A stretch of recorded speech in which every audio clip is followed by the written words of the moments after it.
For today's video, nagluto ako ng masarap na sinigang na isda sa miso. Yung malapot yung sabaw. Tara, simulan na natin. Paglagay tayo ng asin sa mga isda. Cream dory nga pala yung ginamit kong isda. Para maiba naman, subukan nyo rin to. Then, massage mo lang para kumapit yung lasa. At pagkatapos niyan, balik rin naman natin. At kabila naman yung lugyan natin ng asin. Then pagkatapos niyan, iset aside lang muna natin. Mga 15 minutes. Ngayon, i-share naman natin yung isda. Saglit lang yan, mga ilang minuto lang. Hindi naman natin kailangan prituin ang gusto. Ginagawa ko to para maiwasan magkalasog-lasog ng isda. Pagkalinagyan na natin sa sabaw. Set aside na muna natin. Pagkatapos, buhasan lang natin ng mantika. Then ngayon, mag-gisa naman tayo ng bawang. Hindi na natin kailangan pag-brownin to ng gusto. Sunod naman natin yung sibuyas. Isa lang natin ang gamitin translucent. Then luya. Pantanggal naman ito ng lansa.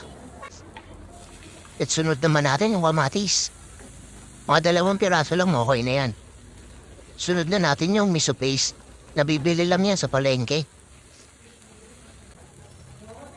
Then, maglagay lang tayo ng tubig. Konti-kunti lang. Dagdagan nyo, depende sa gusto nyong dami ng sabaw. Ako si konti lang, para malapot-lapot. Okay, sakto na yan. Then, pag okay na, maglagay na tayo ng sinigang sa miso mix. Then, lagyan natin patis at paminta. Haluin mo lang at maghintay ng mga ilang minuto. Hanggang sa kumulo. Then tikman mo. Kung okay na sa'yo, lagay na natin yung isda. Dahan-dahan lang. Magkalasog-lasog yan. Ilubog mo lang yung isda sa sabaw. Then takpan. Mga ilang minuto lang hanggang sa kumulo. Then okay na yan. Lagay naman natin ang mustasa. Pwede rin kayo maglagay ng pechay o kaya ng iba pang mga gulay na gusto nyo. Then takpan.